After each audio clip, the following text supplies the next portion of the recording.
Pues bueno, eh, vamos a tocar un tema hoy, creo, interesante y poco explorado. La verdad es que creo que vale mucho la pena analizar a profundidad algunas herramientas que nosotros podemos estar utilizando y que serían pues de gran interés y de gran valía el practicarlas, el utilizarlas, el irlas profundizando inclusive en este contexto.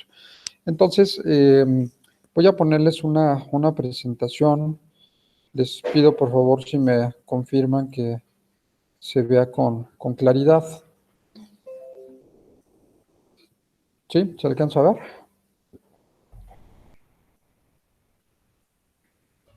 Sí. Sí, ok. Bien, muchas gracias. Eh, Quisiera analizar en esta sesión, tomando en cuenta lo que ya hemos recapitulado, sobre la parte importante de descifrar ahora sí que las bases de la filosofía para la mejor comprensión del derecho. Acuérdense que uno de los puntos fundamentales es la trilogía que decíamos en relación a derecho, sociología y filosofía. Sin esa trilogía no entenderíamos básicamente los fines del derecho. Ahora, en ese contexto, al momento de estar hablando de la filosofía y sobre todo de la filosofía del derecho, verle la parte de utilidad práctica y la parte de, digamos, que es el esquema de racionalidad que nos va a permitir entender, aplicar y saber las consecuencias de aquello que está dentro del orden jurídico. Entonces, haciendo una remembranza de los puntos que hemos estado señalando, acuérdense que la racionalidad es el esquema de todo. De ahí hemos hablado de algunos aspectos epistemológicos, la parte de interpretación y argumentación que es fundamental y que tienen una connotación filosófica fundamental, porque finalmente la filosofía, les repito, es parte esencial para la mejor comprensión del derecho. Ahora, si unimos la filosofía del derecho como un área común, como un área del conocimiento, tratemos de entenderla y buscarle un aspecto práctico, un aspecto, digamos, eficiente, un aspecto que podamos aplicar, entender, y que esto nos va a ayudar a, pues, una mejor estructura para los razonamientos que podamos llevar a cabo, ya sea, por ejemplo, en una demanda, en una sentencia, en un contrato, en un amparo, etcétera. Entonces vamos a ver algunas posturas filosóficas del derecho. O sea, ¿qué han dicho los grandes pensadores extractando pues varios libros, varias obras, tratando de sacar la sustancia del punto de pensamiento de todos estos mecanismos de interpretación, de argumentación y de análisis de la filosofía del derecho y poder entender cómo visualizar que se ha pensado de manera diferente el derecho con diversas eh, posturas filosóficas y que curiosamente todas se complementan.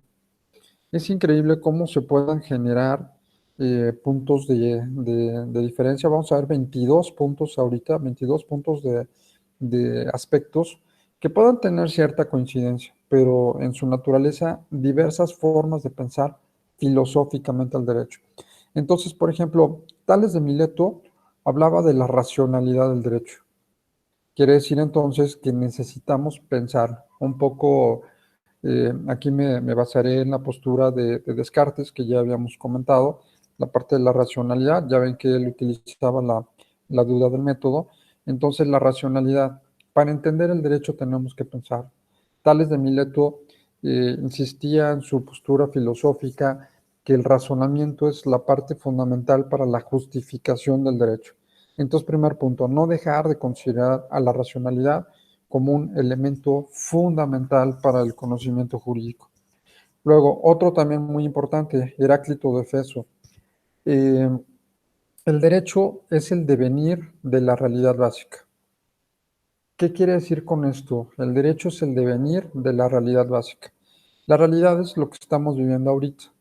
La realidad es el momento actual y tiene que ser consecuencia de lo que estamos viviendo en este momento. Les pediría por favor si hubiera algún comentario, aportación o duda que por favor me interrumpan. Estoy visualizando ahorita las diapositivas, pero por favor háganmelo saber con el micrófono cuando quieran interrumpirme, por favor, o hay alguna duda.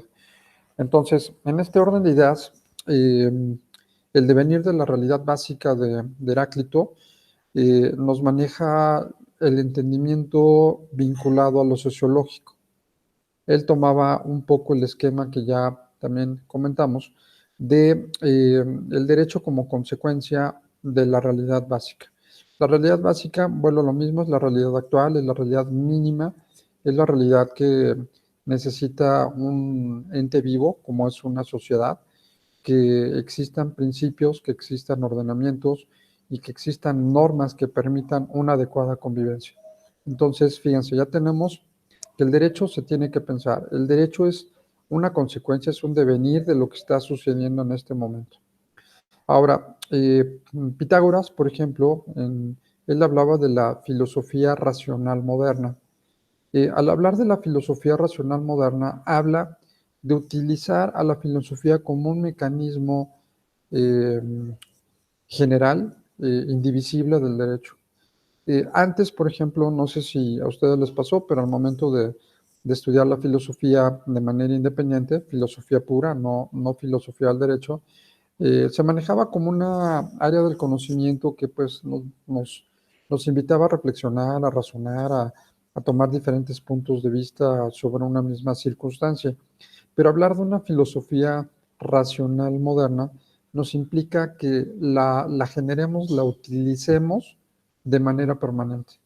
Dentro del marco de lo que sería la modernidad, sería la aplicación actual del derecho y ¿se acuerdan que comentábamos de las llamadas fuentes del derecho positivo, ¿no? Las clásicas fuentes del derecho, que eran por un lado las fuentes históricas, las fuentes formales y las fuentes reales. Las que nos metimos a analizar, pues eran las fuentes eh, formales, que de alguna forma las fuentes formales que habíamos comentado, ¿se acuerdan que estaba la ley, la jurisprudencia, la doctrina, los principios generales del derecho, los tratados internacionales, contratos, convenios, todo esto? eh, se resume argumentación. La filosofía racional moderna es argumentación. Ya hemos hablado un poco de la argumentación, que es el sustento de aquello que yo quiero obtener en un razonamiento, el sustento. Entonces, aquí yo puedo tener un sustento argumentativo. El derecho, hemos estado comentando ya en una postura vigente, actual, moderna, que el derecho es argumentación, no hay otra. De hecho, Manuel Atienza, uno de los más grandes pensadores en Iberoamérica sobre argumentación jurídica, establecía esa parte del derecho como argumentación y no se piensa el derecho fuera de lo que es la estructura de la argumentación, de los razonamientos aplicados a casos concretos con la finalidad de sustentar y de convencer. Esa es la parte de la filosofía moderna. Entonces, le debemos mucho a Pitágoras lo que hoy estamos aplicando de manera obligada, que es la argumentación del derecho. Como ven, en estas tres primeras posturas, eh, pues se menciona la utilidad práctica de la filosofía en casos concretos para poder entender mejor al derecho. Luego, la siguiente sería, ustedes saben que la ética es una rama de la filosofía, deriva de la filosofía, y obviamente toda la cuestión axiológica. Bueno, eh, este análisis se hace en relación a que la ética es el equilibrio de todo aquello que puedan ser los factores de decisión en una contienda jurídica, en un contexto jurídico. Las bases del saber y la prudencia. Entonces, habla de los valores, pero toma como eje fundamental la ética y de ahí deriva todo lo demás, ¿no? Deriva la prudencia, deriva el equilibrio, la igualdad, etc. Entonces, eh, al hablar nosotros de la filosofía del derecho y al hablar de la aplicación práctica del derecho, la ética, como ustedes saben, me va a indicar el camino a seguir de lo correcto o de lo no correcto. Hay pues un gran dilema en la praxis, que es uno de los grandes retos, así como decíamos, bueno, pues justicia es muy fácil, ¿no? Darle a cada quien lo suyo, pero en la realidad es muy complicado saber y decidir qué es lo suyo, qué es lo que le corresponde. Lo mismo con la ética. Es muy sencillo decir el arte de actuar correctamente, pero bueno, ¿y qué es lo correcto? Pregunta, ¿qué creen que me pueda definir a mí qué es lo correcto? Hablando de bases éticas. ¿Alguien quisiera aportar algo? ¿Qué elementos podríamos considerar que sean ejemplos éticos como un factor de aplicación del derecho? ¿Algún ejemplo?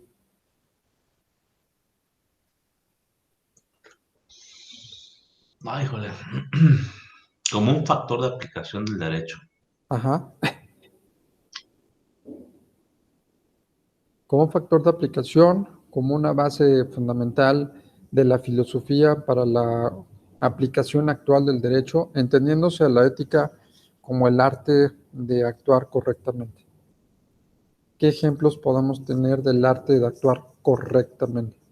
No, pues ejemplos está medio difícil. Yo creo que son más bien utopías, y lo digo con todo respeto porque cuando estaba en la maestría yo le comentaba a mis compañeros, le digo, miren, en la medida que ustedes se dirijan al tribunal con honestidad y con rectitud, Ujú, van a ganar respeto e incluso les van a creer, o sea, ya se eventualmente ya muchos amparos presentaron y se condujeron con verdad y honestamente. A lo mejor un día se echan una mentirilla que puede cambiar ahí, el juzgado se la va a comer, o sea, el secretario, el juez se la van a comer porque ustedes ya van a tener una buena fama. ujú, Entonces, aquí más bien el ejemplo sería, ¿sabes qué, abogado litigante? Condúcete honestamente ante los tribunales.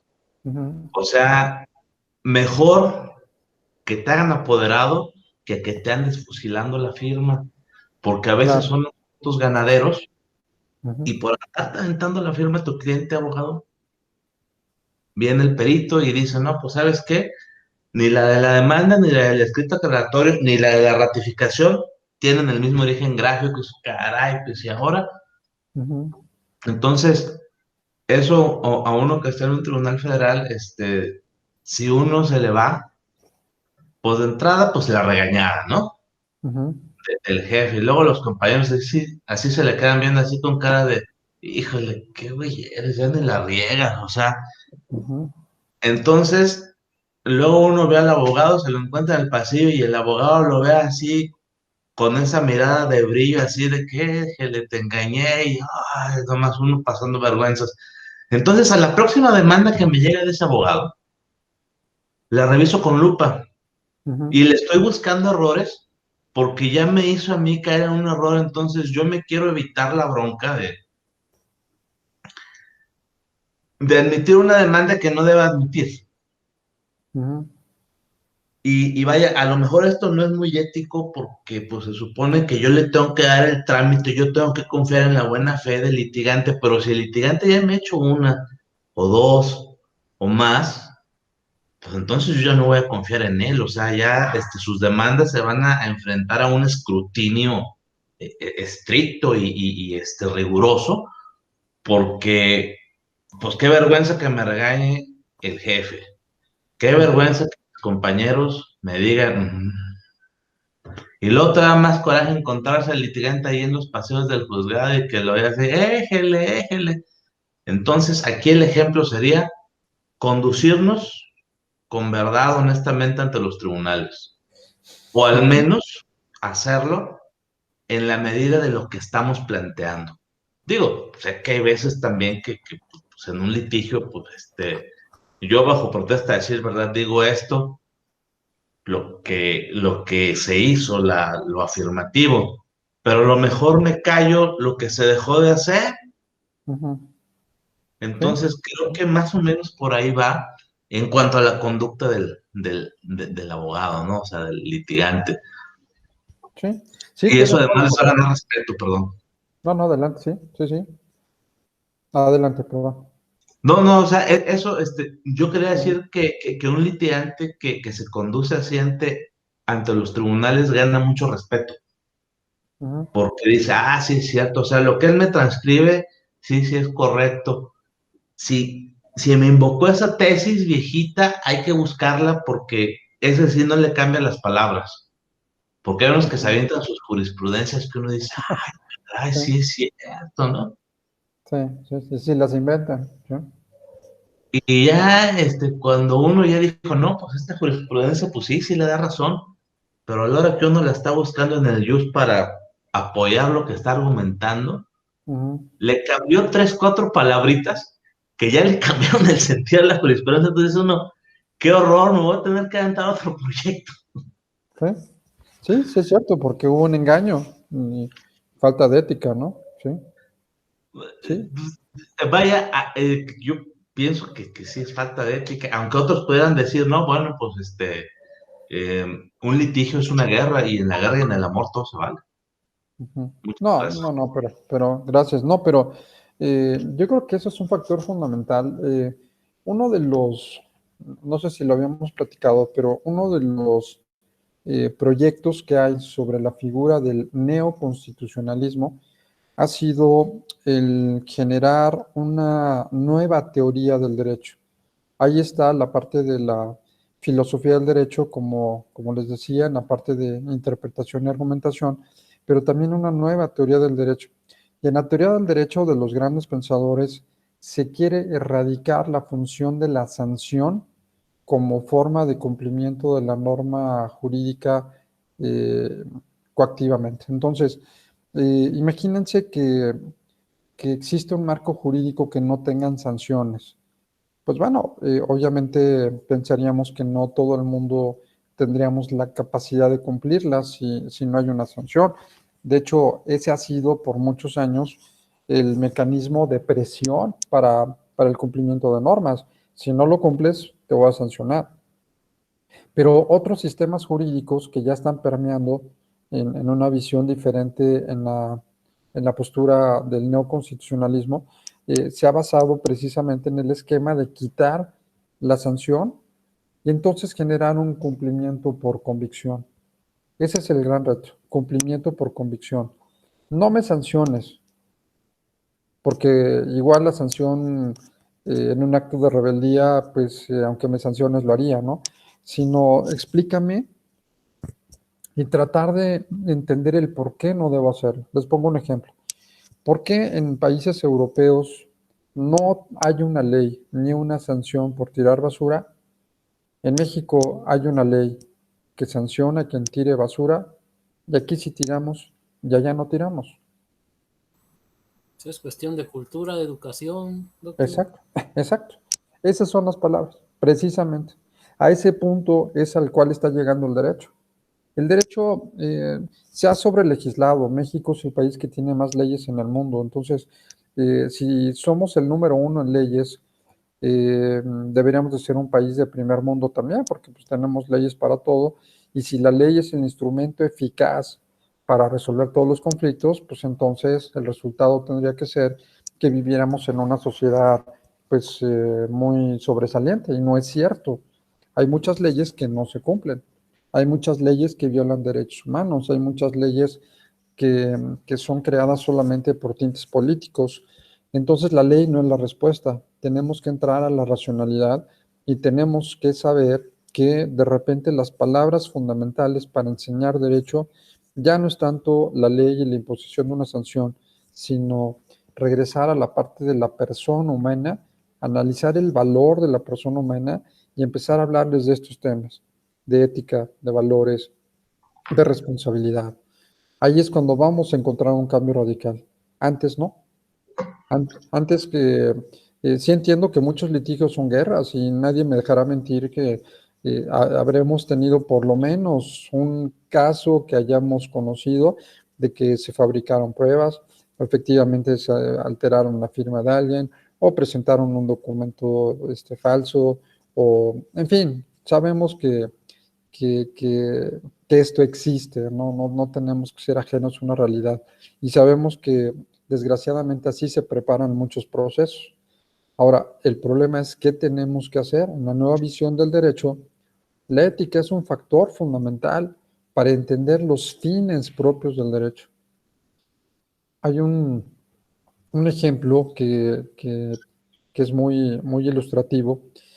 Había una juez penal que detuvo una vez a un narcotraficante y de repente, ya una vez que le dictó una sentencia y ordenó ya su internamiento y demás, llegan sicarios y le amenazan y le dicen que si no lo dejan en libertad van a matar a toda su familia.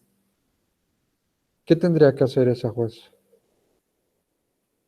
Uno, dejarlo en libertad para salvar a su familia, o dos, dejarlo recluso y con miedo de que vayan a matar a su familia. Pues en base a lo ético de su trabajo tendría que dejarlo recluso. ¿Y creen que lo hará? No, jamás. ¿Ustedes lo harían? No, sinceramente no. He ahí, Él la- ¿sí? Esa es la esencia, ¿no?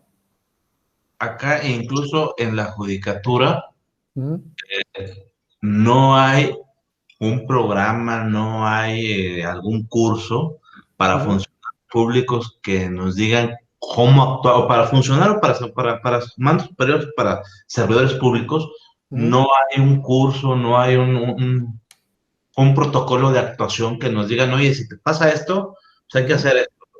ujú, Hay protocolo para juzgar con perspectiva de género, hay protocolo para los niños y las niñas, para los LGTB, X, Y y Z, ujú, para un montón de cosas, pero no hay en realidad, hasta donde yo tengo conocimiento, y vaya, yo fui visitador judicial, ujú. estuve allá, y no hay nada al respecto de ¿cómo vamos a prevenir? O sea, si a un juzgador o algún este, servidor público de menor nivel le llega a suceder alguna situación de esa, ¿qué es lo que Ujú. tiene que Sí, sí, sí, es correcto. A mí me tocó revisar y analizar, se los comparto, déjenme ver dónde lo tengo, pero es un documento de una persona que yo aprecio mucho, Mariano Azuela Huitrón.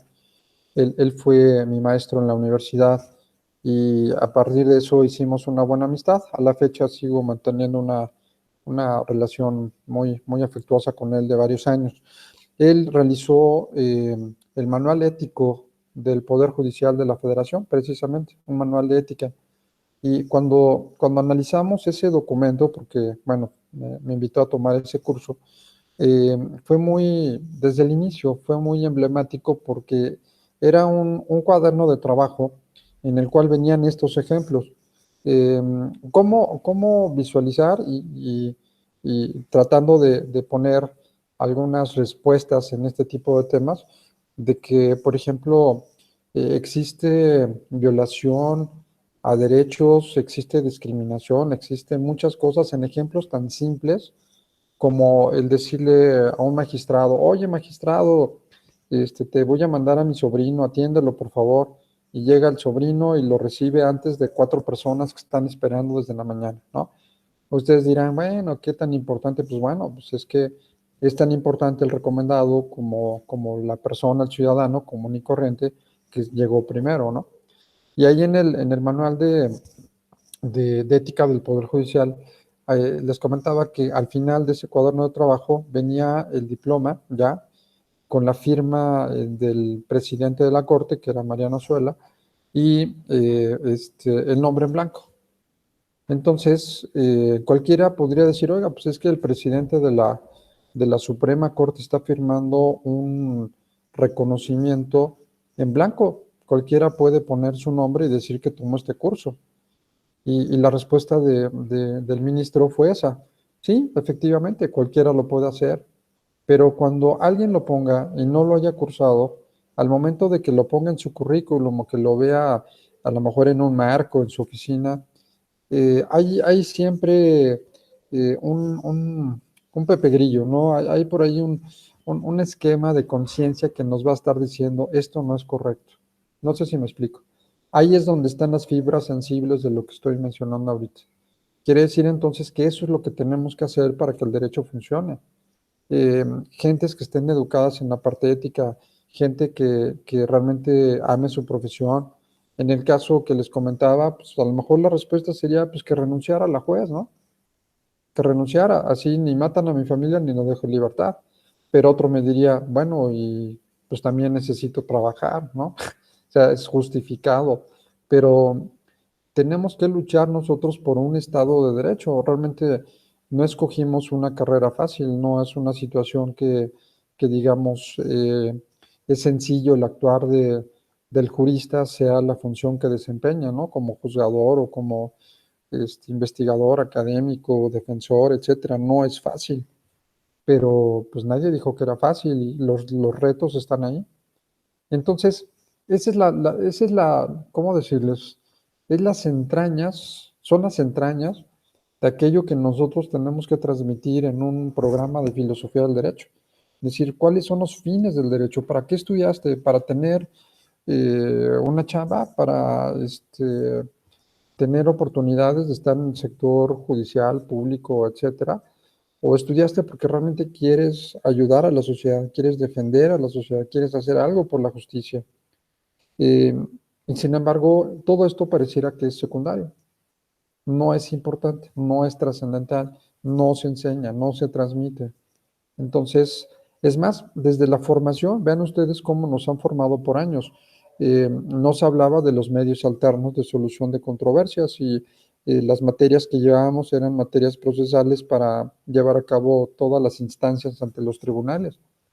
Y no es que esté mal, pero bueno, que la judicialización sea el último recurso, ¿no? Si podamos tener mecanismos alternativos. Una vez les platico rápidamente un ejemplo. Esto me pasó con un notario público que también se jactaba de ser muy, muy conocido y que también litigaba, también entre sus funciones estaba litigando. Entonces él llevaba asuntos laborales. Me tocó que fuera mi alumno en una maestría ya hace algún tiempo, y él decía, no, pues en el materia laboral yo asesoro a trabajadores. Y al momento de asesorar a los trabajadores, siempre les digo que les vamos a sacar lo más que podamos al patrón. Ustedes saben que se inventan muchas cosas, ¿no? Que lo despidieron y que no le pagaron tanto y que las horas extras, se inventan un montón de cosas. Pero bueno, si al trabajador se le debían, hagan de cuenta, 15,000 pesos, el abogado estaba pidiendo 100,000 a manera de negociar. Y entonces, en esa circunstancia de tratar de negociar, eh, llega la empresa y le dice, oiga, trabajador, pues ya vamos a llegar a un acuerdo. No le voy a dar los 100,000 pesos, pero ahorita en este momento le doy 50 y nos evitamos el litigio. Y entonces hay un poco, la perspectiva fue de que al momento de hablar de este tema, pues el trabajador sí quería el dinero, ¿no? Necesitaba el dinero. Y en ese orden de ideas, lo quería aceptar. Y sin embargo, el consejo del abogado fue, no, no los aceptes. Le vamos a sacar más dinero. Y decía, es que yo no voy a admitir que mi cliente admita eso porque le vamos a sacar más dinero. Bueno, ¿será ético lo que estaba haciendo? ¿O defender inquilinos para que se queden años en una vivienda por un litigio sin pagar la renta? ¿Será ético? ¿Y hay abogados que se dedican a eso? ¿Manipular la ley? No, no es ético. Y esto se da, ¿no? Se da constantemente, se da a cada rato. Entonces, un poco el contexto es, necesitamos cambiar el chip de aquello del que está sucediendo. La pregunta es cómo, ¿no? Eh, bueno, pues a lo mejor ya lo había dicho, pero pues es una situación de educación desde casa.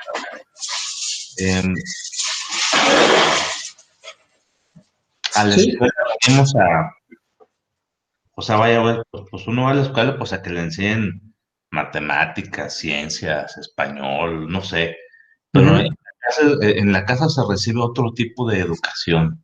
ujú.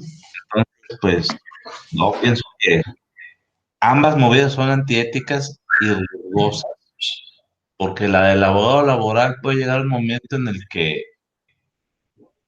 le digan, no, ¿sabes qué? No, pues vámonos a pleito, ¿sabes qué? No me someto al arbitraje y ni los 1,000 pesos le van a dar.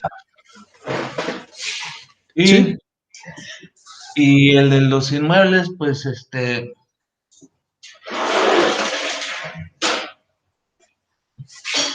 sí, una pillería porque muchas veces si les cobran o sea, si están evadiendo el pago de una renta de 4,000 pesos, el Ujú, abogado le está cobrando un poquito abajo, o ujú, algunos muy, muy vivarachos les cobran más de la iguala por atenderlos ujú, que de la renta, porque no solo es la iguala, son las copias de cada semana, son ahora vente, ahora vamos aquí, vamos acá, y se llevan al cliente para que les cubra ciertos gastos que pues creo que debería cubrir el abogado con su...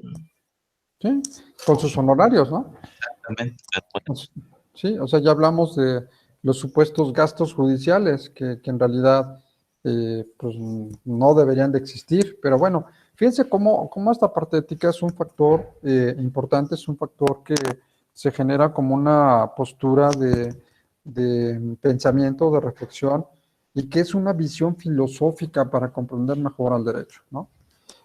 O la siguiente, por ejemplo, Sócrates hablaba de la teoría moral del reconocimiento del bien y la justicia. Imagínense, una teoría moral del reconocimiento del bien y la justicia. Dos factores fundamentales del derecho, el bien y la justicia. Obviamente son cosas filosóficas muy profundas. Necesitamos entender los alcances filosóficos del bien y los alcances filosóficos de la justicia. Por ejemplo, ¿tendrían ustedes alguna idea en este momento de cómo determinar lo bueno desde el punto de vista filosófico? No subjetivamente, filosóficamente. Algo que sea bueno filosóficamente. ¿Se les ocurre algo?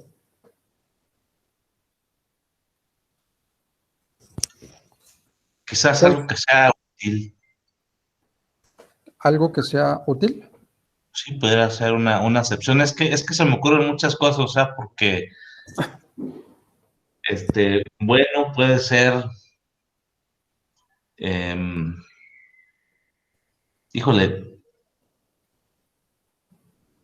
¿cuál es el enfoque que hay que darle, pues, a la respuesta? No es fácil. Vuelvo a lo mismo. No es O sea, sí, fácil. ahorita ya me di cuenta que ya me hice bolas y a lo mejor hasta la regué. Gracias. No, no, y es que se trata de esto, se trata de generar la inquietud de conocer más allá de esto. Por ejemplo, eh, ¿ustedes darían dinero al Teletón? De ninguna manera, por ningún motivo, bajo ninguna circunstancia. Ok. ¿Alguien sí, ¿alguien sí lo daría? Pues yo he escuchado muchos pros, contras, pero en Ujú, realidad no me he metido a fondo a investigar para razonar si daría o no, porque ok, desconozco. ok.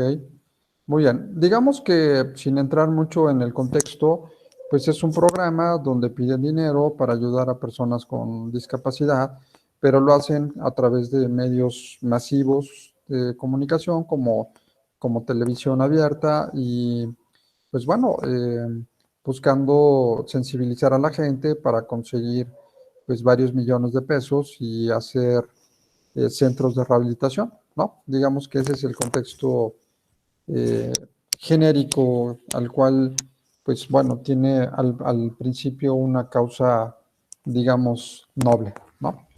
Y bueno, manipulan, creo yo, manipulan un poco a la gente porque ponen a personas con un alto grado de discapacidad y que pues necesitan atención médica y que no importa que sea un peso o que sean 10 centavos o que y entonces van las empresas y van servidores públicos y van gente conocida, van al programa, van a la televisión y de repente sacan un cheque grande de papel simbólico y dice, mira, estoy donando ahorita 1 millón de pesos o 100,000 pesos o 500,000 pesos, ¿no? Y les toman la foto, salen y ese dinero en teoría debería de ser para esta causa. Vamos a suponer que así,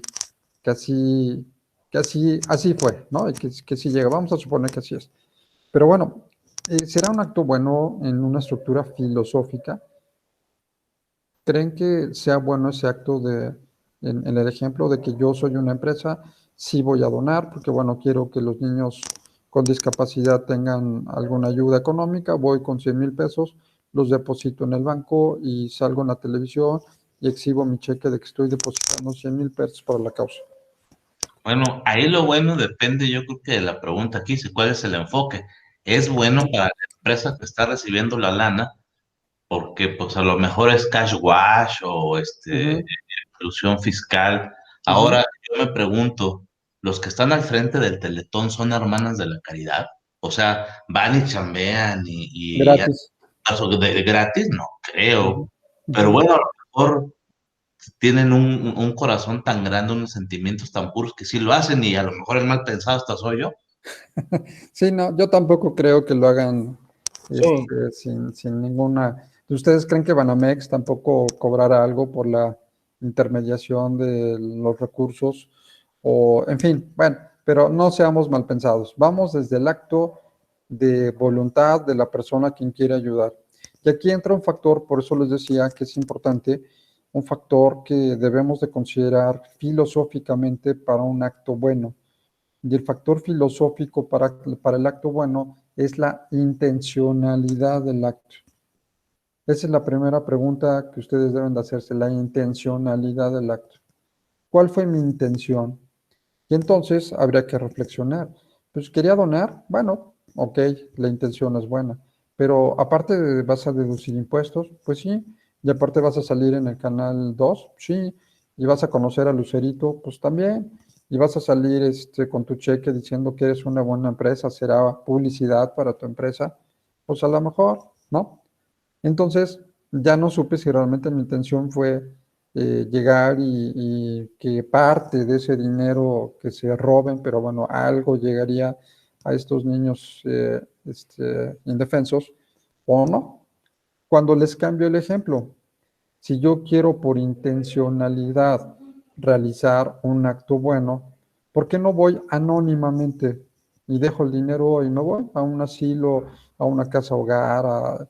Nadie supo, ¿no? Nada más toqué la puerta, dejé una canasta con dinero, con cosas y me fui y nadie supo. ¿Será diferente el caso? Sí, porque el segundo sí está la intención verdadera de ayudar. Claro, y nadie te lo debe reconocer. En la filosofía nadie te va a reconocer, o no, más bien dicho, no esperes que nadie te lo agradezca, ni te lo felicite, ni te lo reconozca. No lo esperes. Eso no es la filosofía. La filosofía no es para quedar bien con la gente, no es para demostrar una situación distinta de lo que realmente tú quieres. Entonces, vuelvo a lo mismo. Bueno o malo, pues yo diría, híjole, efectivamente es una pregunta muy difícil, pero con este ejemplo de la intencionalidad y con el ejemplo de un apoyo anónimo, a mí se me hace muy, pues muy claro, ¿no? Nosotros tenemos un programa que se llama Sensibilización en el instituto en donde estoy también trabajando, eh, un programa de sensibilización en materia de derechos humanos. Y un factor fundamental es ese, sensibilización. Y entonces de repente pues, se pide ayuda, ¿no? Oigan, pues en la medida que puedan, pues ayuden con lo que sea, con donativo, con comida, con ropa, o servicios pro bono, lo que sea, no importa, aunque sea un peso, no importa.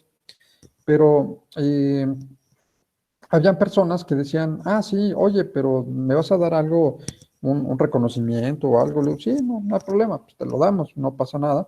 Y finalmente el dinero pues, seguirá su curso. Pero hubo personas que decían, mira, yo te lo mando y ni siquiera digas que yo te lo di. Y ahí es cuando realmente se da uno cuenta de ¿cómo poderlo llamar? De la profundidad de aquello que nosotros tenemos que escarbar en nuestro interior para realizar actos que solamente nos van a beneficiar y nos van a alimentar a nosotros. Nada más. Es como estar bien, como consentirnos, como estar bien con nosotros mismos.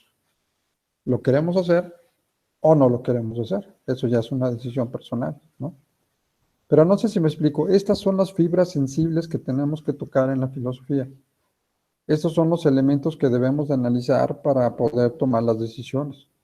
Yo sé que estoy haciendo algo malo y estoy sentenciando a una persona indebidamente porque la ley así lo inclina. Bueno, ¿y qué no habrá otros elementos diferentes a la ley que me impiden a mí llevar a cabo un acto de manera correcta, de manera eficiente, de manera justa, de manera equitativa? Sí, el derecho no solamente es la ley, entonces, ¿por qué no puedo sustentar en jurisprudencia, en tratados, en derechos humanos, en convencionalidad, en otro tipo de elementos para decir que la causa debe ser totalmente diferente de la que normalmente se da? Por eso, insisto, este tipo de reflexiones filosóficas que tienen que ver con lo que estamos viendo, la parte de la racionalidad, la parte de la aplicación actual del pensamiento filosófico, la parte el equilibrio de la ética en el actuar jurídico, eh, la teoría del reconocimiento del bien y la justicia, pues son factores que nos brindan parámetros, ¿no? Para poder avanzar en el entendimiento de lo filosófico. Otras, por ejemplo, Platón. Platón decía sobre la teoría de las ideas. Hay un mundo inamovible y el mundo sensible. El mundo inamovible son las ideas, el mundo sensible es lo que se puede mover, ¿no? Entonces, lo que, lo que, lo que nosotros tenemos que desarrollar según unas posturas de Platón es la defensa de las ideas dentro de un mundo sensible. Y la defensa de las ideas, vuelvo a lo mismo, tiene que ver con un factor netamente argumentativo. ¿Cómo voy a convencer que tengo la razón? Dame argumentos. De las ideas y las interpretaciones y los puntos de vista que yo pueda sacar, ¿cuál de ellos es el correcto? ¿Cuál de ellos es el mejor aplicable? No lo sé, habría que pensarlo, racionalizarlo, argumentarlo. Entonces sí sabremos que esas ideas van a modificar un mundo sensible, que es todo lo externo. Todo lo que no son ideas sería un mundo que estaría en una circunstancia de cambio, ¿no? Pero las ideas son las que se deben de sustentar. Pueden haber muchas, pero al final el argumento va a ser el que va a dar luz a una situación concreta, ¿no? Aristóteles, por ejemplo, retomando también lo que se mencionaba hace un momento, Aristóteles hablaba sobre derecho y la ética, ¿no? De hecho, el libro de Ética Nicómaco de Aristóteles, pues es un tratado de la justicia que sería muy importante que lo podamos analizar y revisar, ¿no? Pero no podemos separar, según Aristóteles, dentro de la filosofía a la ética del derecho. Y entonces vuelvo al tema que hemos estado insistiendo, la parte del valor de la persona humana, del generar un cambio en educación y en formas de pensar.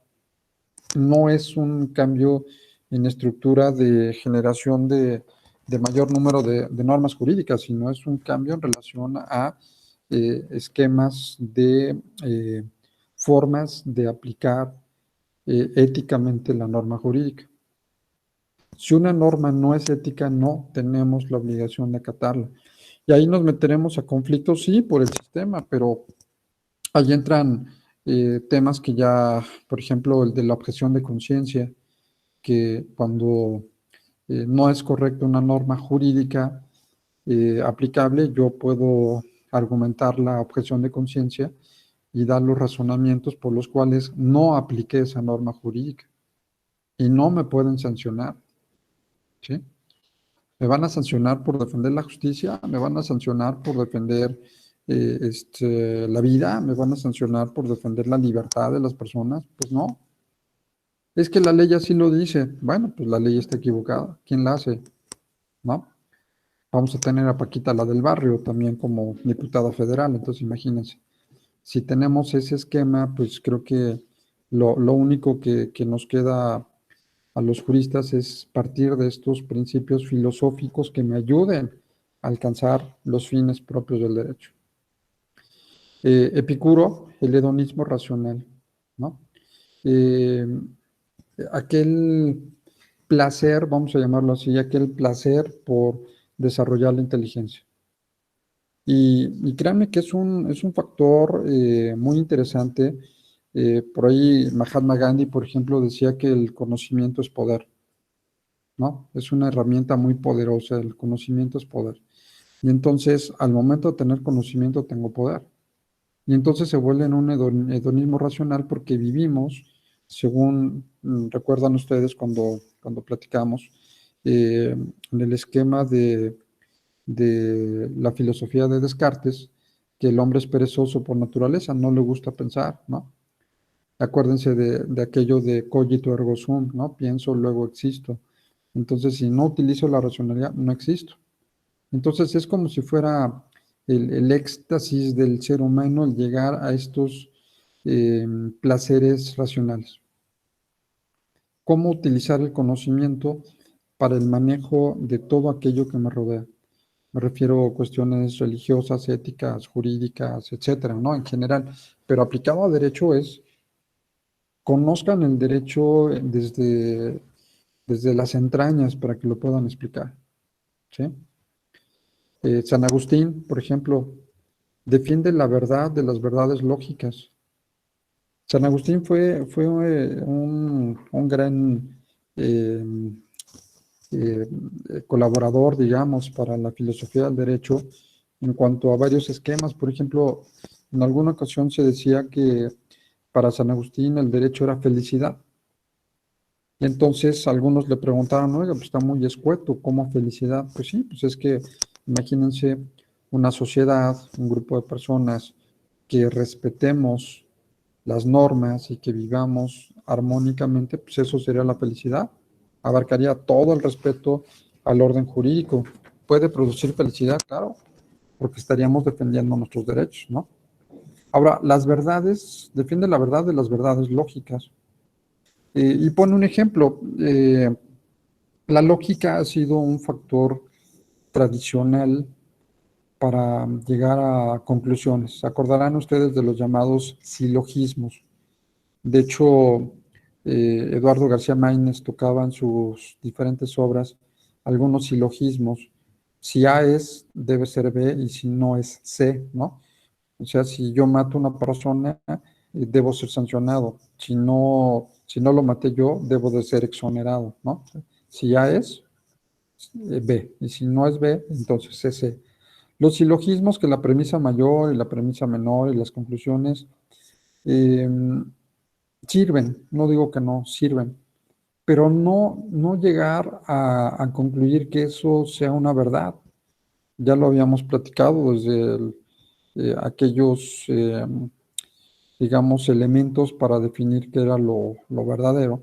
Y entonces, en ese orden de ideas, pues las verdades son muy limitadas o las verdades son muy matizadas, porque realmente un conocimiento no llega a ser propiamente una postura verdadera, sino es una idea vaga de lo que pudo haber sido realidad, ¿no? Lo que es, no es una verdad, sino es un elementos limitados para decir que algo es verdadero. Y entonces, lo que platicamos creo que en alguna ocasión, la lógica me diría que 1 más 1 es igual a 2, y no. La verdad es que haciendo estudios a profundidad en temas de operaciones matemáticas es 1.90 y tantos, y hay fórmulas para explicar por qué no llega a ser un número cerrado.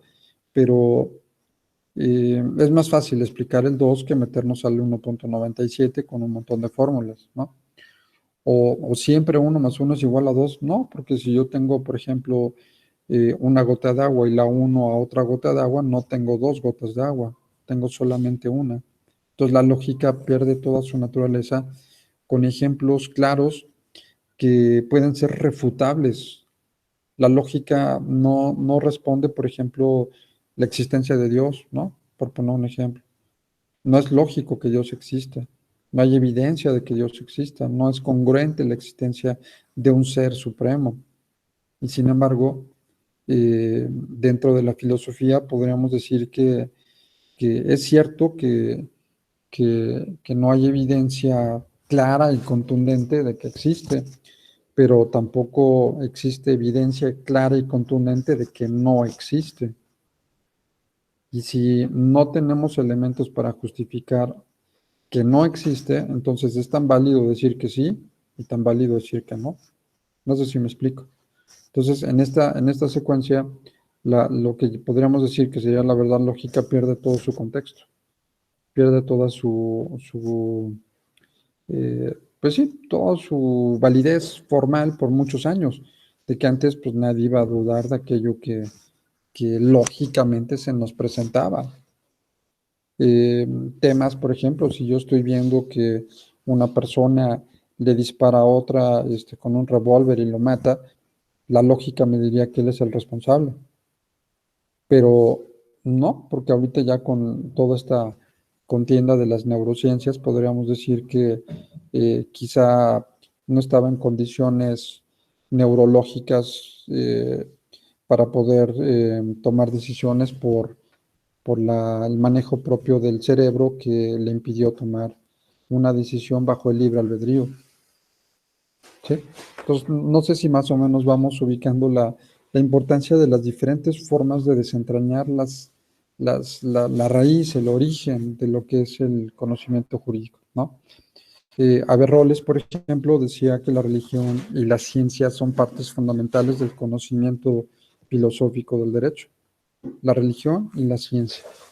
La religión en un aspecto mitológico de pensamiento, de reflexión.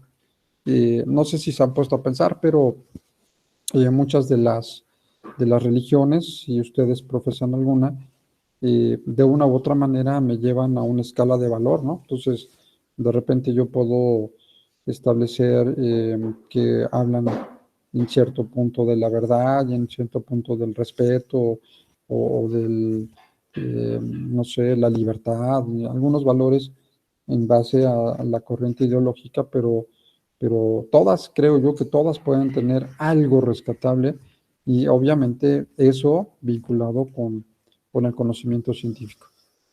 No sé si hay alguna pregunta hasta aquí, algo con respecto a lo que hemos estado comentando ahorita. Sí, Doc, la postura que mencionaba de la ética y los valores, ¿esa postura de quién es? Sí, la postura anterior que estábamos platicando, habla, sí, la ética y valores en el equilibrio. Esta es de Platón, también es de Platón, y él tiene el mundo de las ideas y también habla de la ética como un esquema de equilibrio. Entonces, se lo debemos a Platón y lo reitera nuevamente en la teoría de las ideas. Perfecto, gracias. Sí, es Platón el que tomaba ese punto de la ética como un punto fundamental.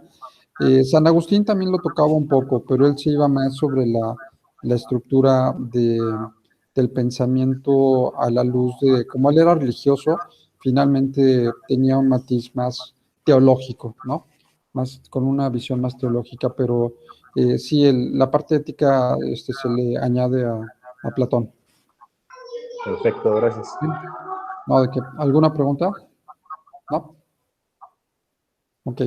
Seguimos entonces. Dentro de estas posturas, por ejemplo, no podemos dejar de tomar en consideración a Santo Tomás de Aquino. Santo Tomás de Aquino, escolástico, que fundó también el mundo de las ideas. Igual, precursor de la forma de pensar de Platón.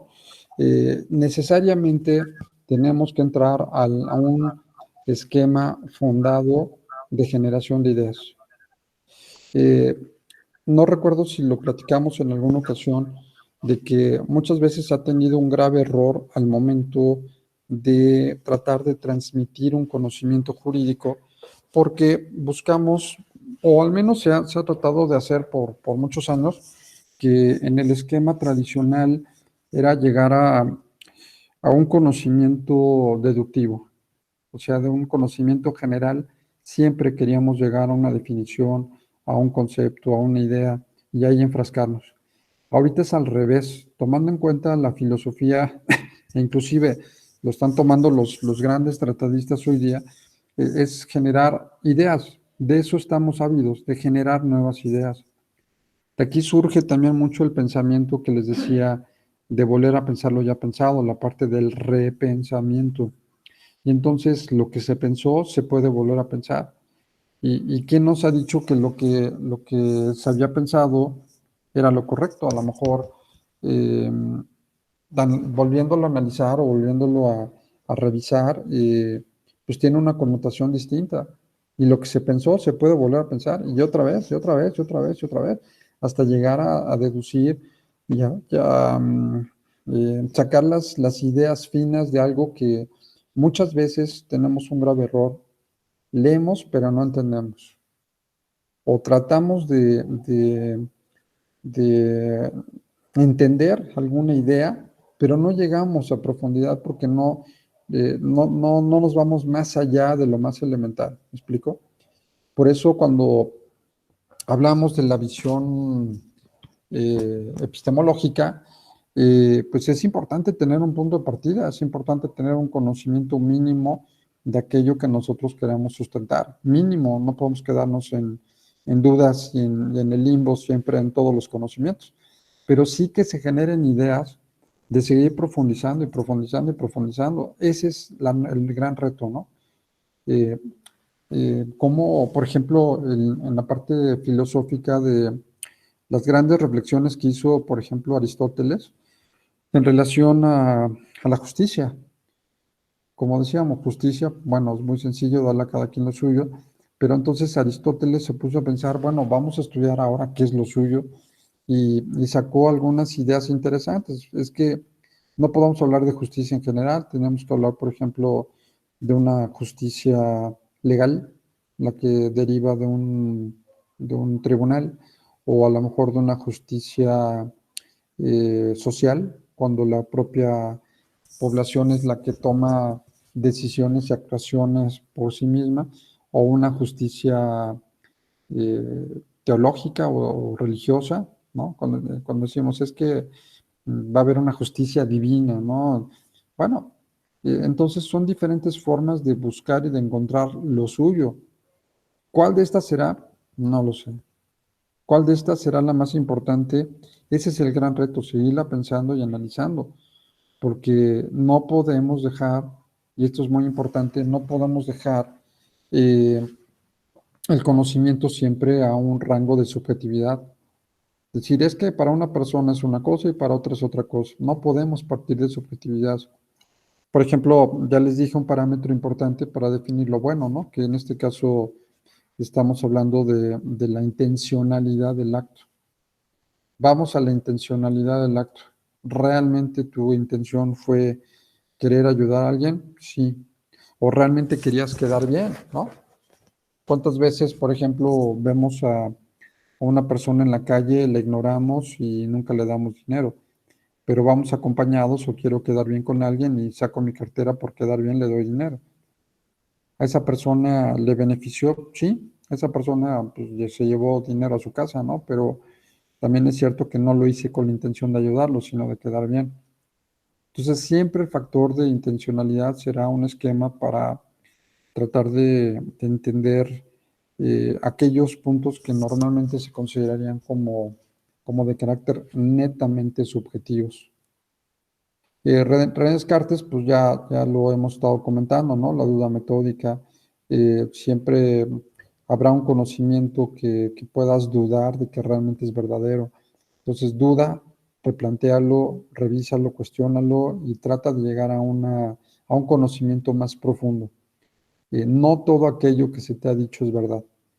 Entonces investiga, confronta y sobre todo en este aspecto, no sé si lo platicamos, en el caso de Descartes, normalmente cuando queremos lograr un conocimiento, nos basamos mucho en una postura de la cual pues nosotros podemos coincidir.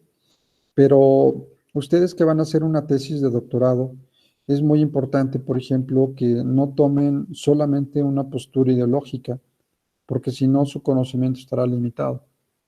Entonces, si yo hablo, por ejemplo, de la existencia de Dios, pues bueno, a lo mejor porque yo soy creyente y porque tengo fe y porque quiero justificar la existencia de Dios. Pero si no conozco cuál es el sustento del conocimiento opuesto, o sea, que han dicho aquellos quienes justifican y científicamente han hecho estudios para decir que esto es una netamente invención del hombre y que no tiene ninguna firmeza científica, entonces mi conocimiento quedaría totalmente desprotegido porque solamente estoy viendo una cara de la moneda, estoy viendo solamente una visión y eso le generaría falta de objetividad. ¿Sí? John Locke, por ejemplo, la teoría del conocimiento como base del desarrollo científico.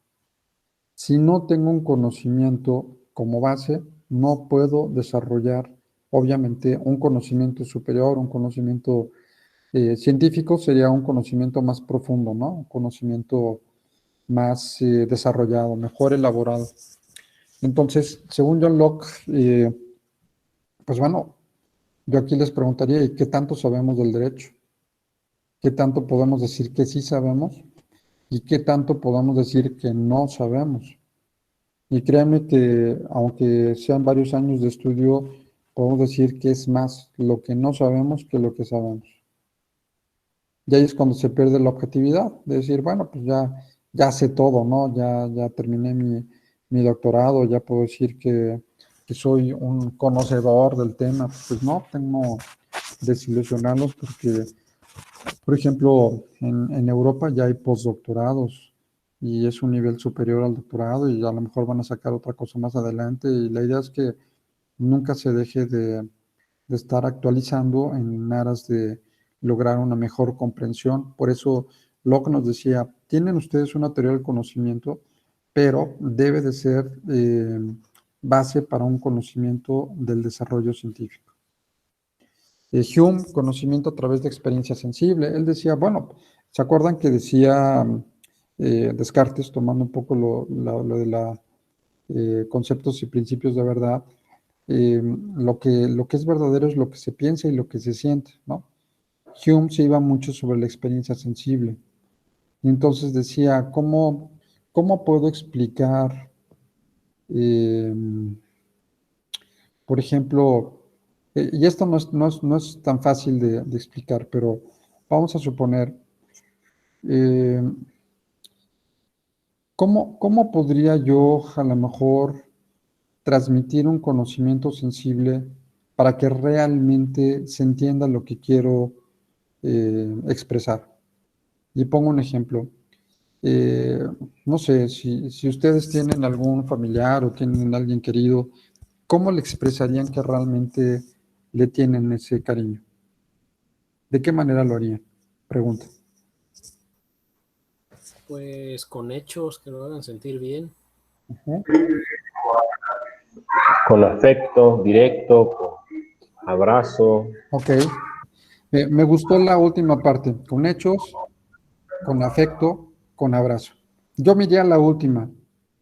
Eh, un abrazo puede ser, o puede decir muchas cosas, no sé si me explico. Mucho más de a lo mejor haber estudiado lo que significa el afecto y haber hablado del tema en constantes ocasiones, ¿no? Eh, Creo que ese tipo de circunstancias quedan muy claras. Con un fuerte abrazo, de repente tú dices, estás transmitiendo muchas cosas. No sé si me explico. Es diferente, está como lo decía una vez un maestro, vamos a suponer que yo quiero estudiar los problemas que puedan tener en el mundo del derecho las personas incapacitadas visualmente. Entonces dirían, híjole, pues sí, la verdad que gacho, ¿no? Tener el problema de no ver, ha de ser algo muy fuerte, muy complicado. Eh, y bueno, no podríamos entender esa circunstancia si no la vivimos. Y entonces, para tal efecto, o tendríamos que ser invidentes, o bien, ¿qué les parece si en un momento cierran sus ojos por un rato y de repente piensan que así es su vida por siempre? ¿Cambiará la visión del tema? Imagínense que cerrando los ojos, así como tal, fuera el resto de su vida. ¿El mensaje llegará de manera diferente? ¿Creen? O a lo mejor, no sé, estudiar científicamente la pérdida de la vista, o no sé, como que a lo que voy es tratar de entender a través de la experiencia sensible el manejo de la finalidad y las causas últimas del derecho. Eh, por ejemplo, si yo quiero enseñar, según Hume, si yo quiero enseñar el valor de la responsabilidad, pues bueno, yo podría a lo mejor poner sanciones y castigos y demás al incumplimiento de algo, ¿no? Un trabajador, un familiar, o lo que sea. No hagas esto si no te va a pasar esto. Pues de la forma tradicional, ¿no? No lo hago pues porque tengo miedo a ser sancionado. Pero si me lo explicas, ¿no será mejor? Por ejemplo, no sé, a familiares, hijos, sobrinos, primos, lo que tengan, eh, no sé, adolescentes y demás, llegar y decirles, oye, pues bueno, el alcohol te hace daño, ¿no? Y en un momento dado será tu decisión si tomas o no tomas. Pero finalmente eh, esto puede acarrear un problema futuro que será tu responsabilidad. Ha habido personas, por ejemplo, que pues han perdido la vida por venir con exceso de alcohol, ¿no? Y en testimonio, familias de estas personas, pues llegan y dicen, oigan, pues ya se murió mi hijo, mi hija, etcétera. ¿No les causará un poco de sentido decir, ya no tomo? O si tomo, ya no manejo. ¿Sí? ¿Qué opinan? Díganme algo porque pienso que estoy hablando solo.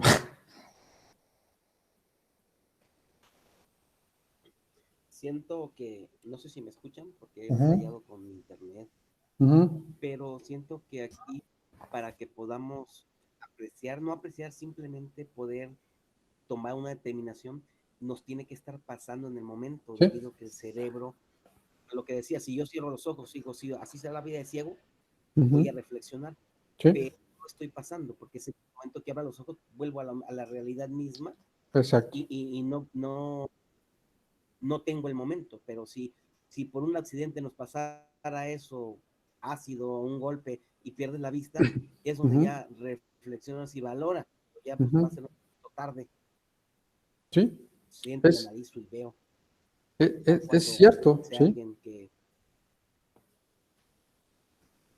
eso es, sí, no sé y qué opinan. es cierto. Ahora, la cosa es que, ¿cómo lo hacemos para que nos caiga el chip antes de que sea algo irreparable? Ese es el gran reto, ¿no? Nadie aprende en cabeza ajena, pero bueno, ese es el chip que tenemos que encender, ¿no? Que tenemos que prender este tipo de la responsabilidad. No sé, también no recuerdo si les comenté, hay una escuela que a mí se me hizo, la verdad, algo muy, muy bueno y una forma de enseñanza muy interesante. eh, de que estaba, por ejemplo, hay es una preparatoria, creo, y tienen una tienda donde venden cuadernos y plumas y lápices y papelería en general dentro de una escuela, pero no hay quien despache. Y entonces todos los artículos tienen precio. Y en ese sentido, pues bueno, el que llega, en teoría, debe de agarrar su cuaderno y si vale 20 pesos, pues deja ahí los 20 pesos y se va, ¿no? En teoría. Eh, ¿Y cuál es digamos, el ejemplo? ¿O cuál es la moraleja? Habrán algunos que se lo lleven sin pagar porque no hay nadie que los vigile, pero habrán otros que, aunque no haya nadie, dejan sus 20 pesos y se van. ¿Qué estoy enseñando ahí?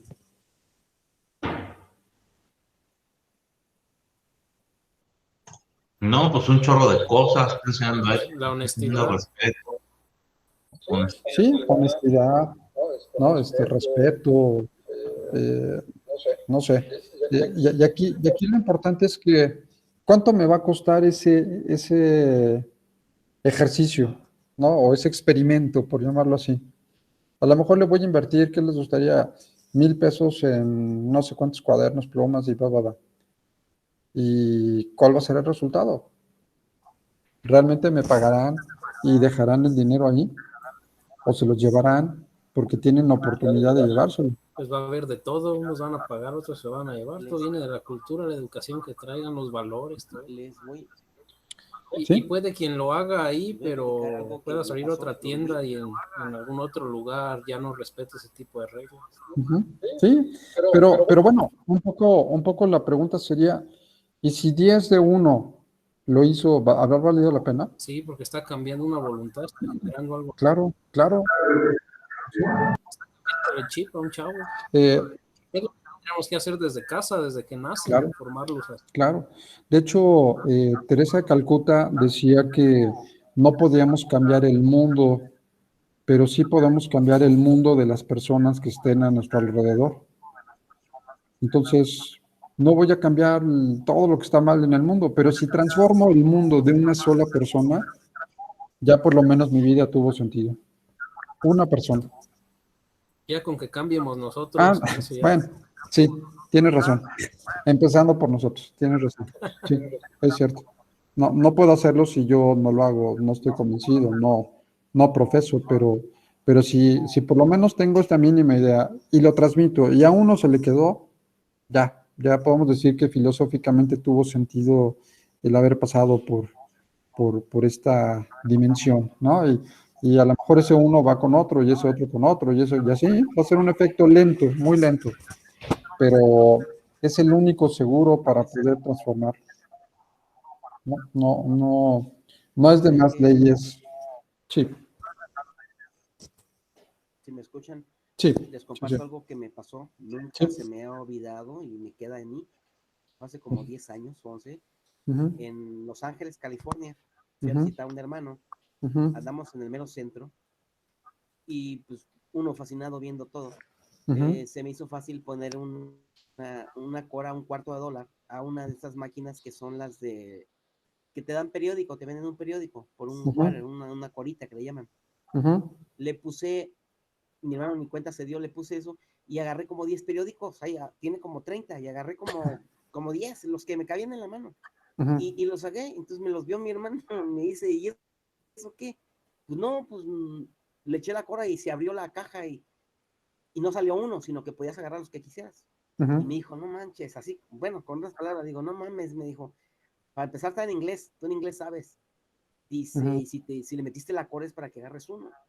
ujú. Mi mismo mente me devolví, le metí una cora, los tuve que meter todos, nomás me traje uno de recuerdo, pero nunca se me olvida y es algo que me quedó de experiencia y siempre la platico esta historia porque no sé por qué lo hice, no lo necesitaba, no Ujú. nada, simplemente lo hice y es la cultura que tengo, que tenía en ese tiempo y esto es lo que pasó.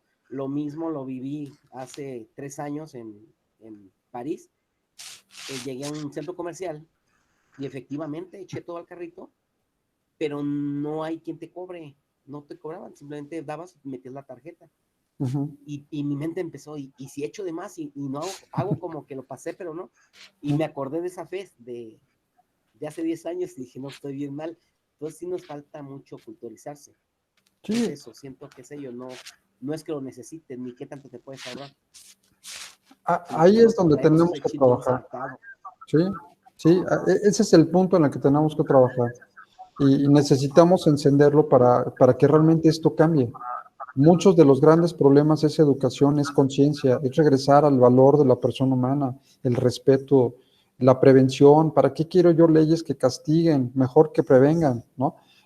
Pero invertir más en educación, no tanto en procedimientos de sanción y de cárcel y de... tengo que educar al pueblo de manera diferente a como nos han educado. Y esa es parte también de la esencia de la filosofía del derecho. Veamos que realmente el derecho sea una herramienta eficaz para resolver los problemas de la sociedad.